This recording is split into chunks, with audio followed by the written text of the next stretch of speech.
It's already been 18 months since Sekiro Shadows Die Twice released to both critical and fan acclaim, with it eventually going on to win Game of the Year. Sekiro. At the time of release, the game managed to spark an industry-wide debate about difficulty and accessibility. But when the dust settled, controversies fizzled out, and speedruns completed, the game seemed to leave the hearts and minds of gamers as quickly as it entered them. With a short length, no multiplayer, no major expansions announced, and a supposed lack of replayability, Soulsborne fans have quickly moved on to desperately grasping onto anything Elden Ring related, or diving into the next thing that itches that all-important FromSoft scratch. But with Elden Ring news more scarce than next-gen console pre-order availability, is it time to take a closer look at From Software's parkour rhythm game Souls-like hybrid?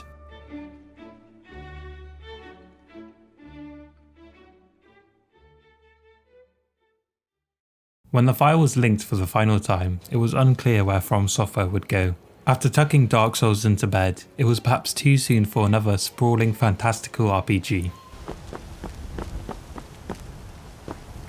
I don't claim to be the best video game theorist in Skyrim, but it seems pretty clear to me that Sekiro proved to be quite the departure from the usual From Software experience. Instead of creating their own character, players would now be in the shoes of a set named and voiced character.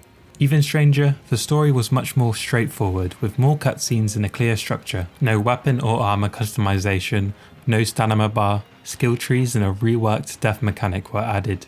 Last but not least, the addition of stealth was perhaps the biggest innovation Sekiro boasts. It was clear that Sekiro was a big change of direction and From were taking a risk, but as we all know, the risk paid off immensely as From delivered their most focused experience yet. While simultaneously being a departure, Sekiro still included a fair amount of the Soulsborne staples.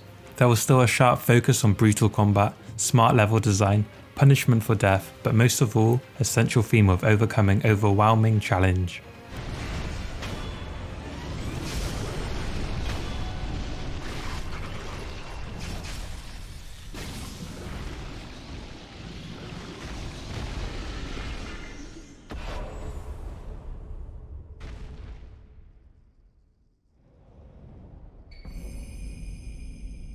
Consequently, I think Sekiro is From Software's most realised attempt at the latter.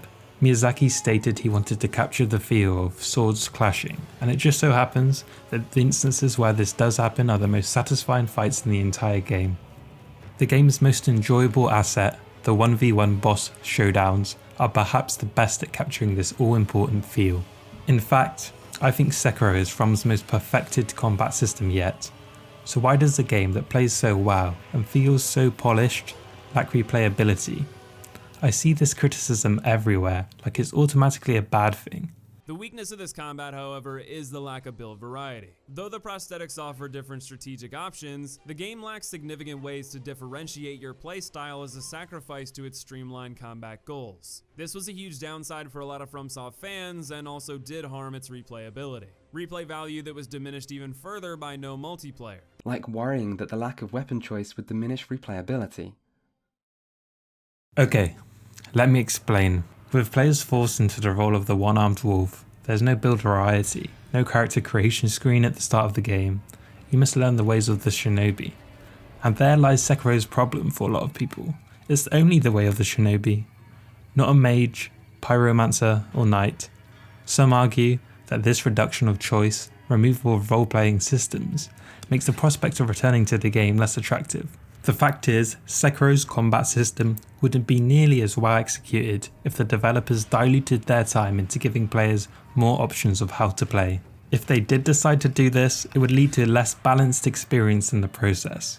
We've seen this before with Dark Souls. Sure, Sekiro's combat system is not perfect, but it wouldn't be as laser focused if there was, say, 3 classes to choose from at the start of the game.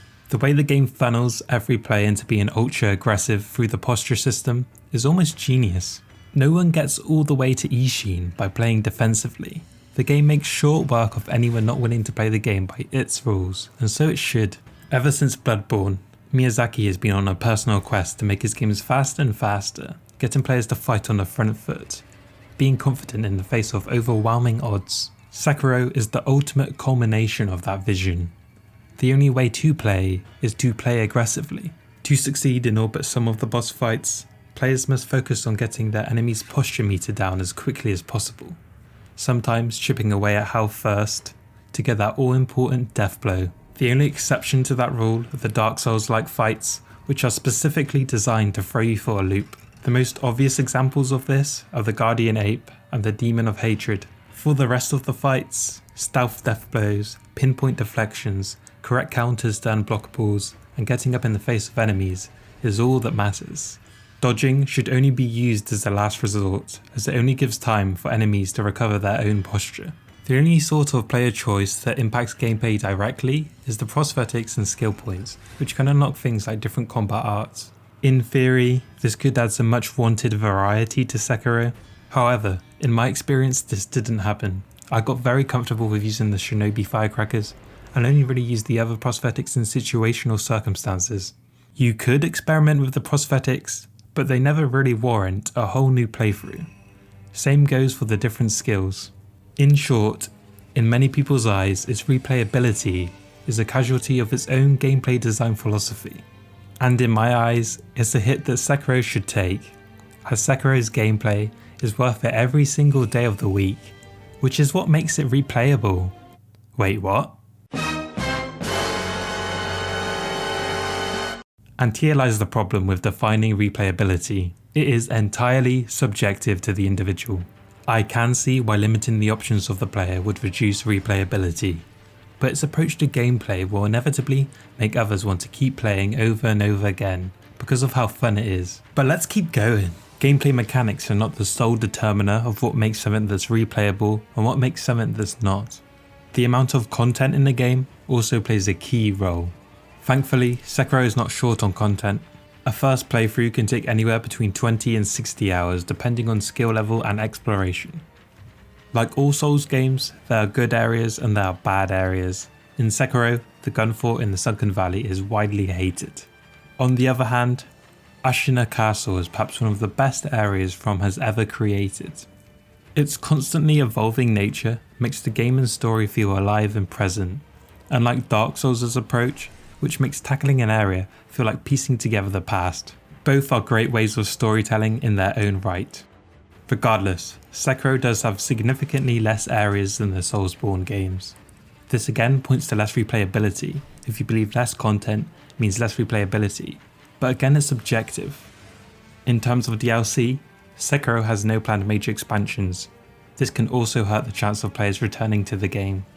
On the other hand, two of the game's best bosses, Emma and Ishin Ashina, can be locked behind one of the game's endings, which most players won't pick.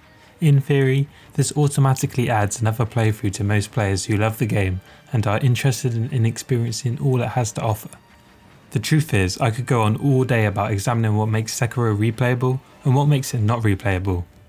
What I really need to do is to contextualize the game for what it is meant to be seen as. There was rumours that it was initially intended to be a smaller project that eventually evolved into something much bigger, and you know, that makes a lot of sense in retrospect.